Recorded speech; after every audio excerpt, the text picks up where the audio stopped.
Magandang umaga po mga kapatid. Dalangin ko po na sana tayong lahat ay nasa mabuti at mapayapang kalagayan.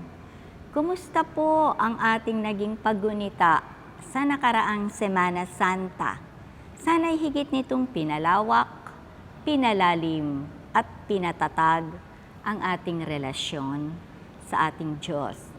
Ang tema pong pag-uusapan natin sa umagang ito ay nakasalalay sa isang kaugalian na minsan ay mahirap makita sa mga tao kahit pa sa mga mananampalataya. Ang pagmamalasakit o pagtutulungan. Ang teksto pong ating gagamitin ay hango sa Aklat ng Mga Gawa, Kabanata 4, mga talatang 32 hanggang 35. Ito po ang sinasabi. Nagkakaisa ang damdamin at isipan ng lahat ng mananampalataya at di itinuturing ninuman na sarili niya ang kanyang mga ari-arian, kundi ito'y para sa lahat. Taglayan dakilang kapangyarihan, ang mga apostol ay patuloy na nagpapatotoo tungkol sa muling pagkabuhay ng ating Panginoong Hesus. At ibinuhos ng Diyos ang kanyang pagpapala sa kanilang lahat. Walang kinakapo sa kanila sapagkat ipinagbibili nila ang kani-kanilang lupa o bahay at ang pinagbilhan ay dinadala nila sa mga apostol. Ipinamamahagi naman iyon ayon sa pangangailangan ng bawat isa. Pagpalain ng Panginoon ang ating pagkabasa ng kanyang banal na salita. Ang mga unang tagasunod ni Jesus ay tinanggap ang hamon na kanilang magawa at sila'y magkaroon ng isang pamayanan o komunidad na iba kaysa sa kanilang nararanasan na mahirap. Ang unang hakbang na kanilang ginawa upang mapasimulan ito ay ang pag-isipang lutasin ang hindi pantay-pantay na kalagayan ng kanilang buhay at pamumuhay. Nang maitayo ang kauna-unahang iglesia sa araw ng Pentecostes, nagsama-sama ang lahat ng mga mananampalatayang may mga kaya sa buhay at naging para sa lahat ang kanilang mga ari-arian.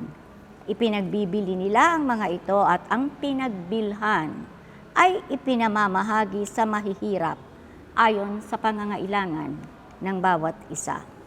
Ayon sa paglilinaw ng ating lektura, ang pamamahagi ng tinatangkilik at pag-aari ay tunay na tatak ng unang Kristiyanong komunidad.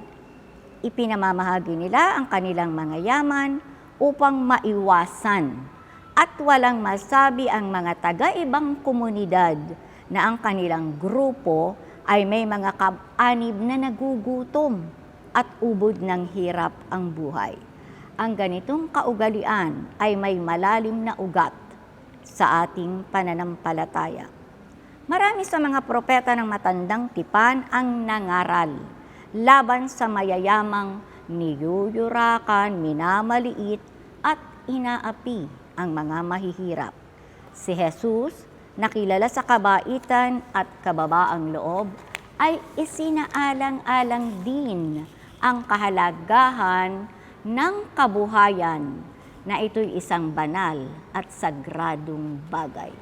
Minsan ay nagwika siya sa isang pinunong Hudyo na nagtanong sa kanya, "Guro, papaano ko po magagawang buong puso at totohanan ang aking pangako at pananagutan sa Diyos?"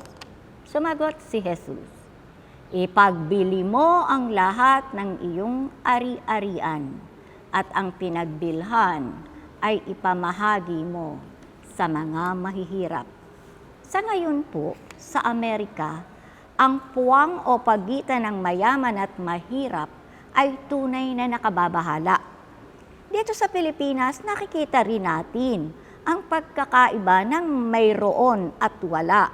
Subalit may nakatalagang ahensya ng pamahalaan na sumasagot sa ilang pangangailangan ng mahihirap kung sila'y talagang kailangang tulungan.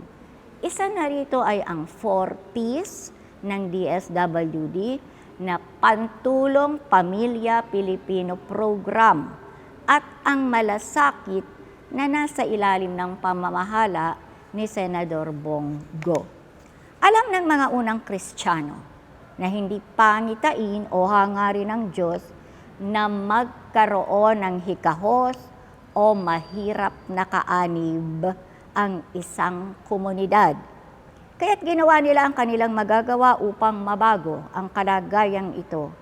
Natutunan nila mula kay Jesus at sa mga unang propeta na ang pag-aalala, pag-intindi, pag-aalaga, pag-aasikaso at pagtulong sa kapwa, lalo't higit sa mga mahihirap, nagdarahop at kulang palad, ay tungkulin nating lahat, lalo't higit ng mga kapatid na lubos na pinagpala sapagkat may manigo, mariwasa, matagumpay at masagana silang kalagayan sa buhay.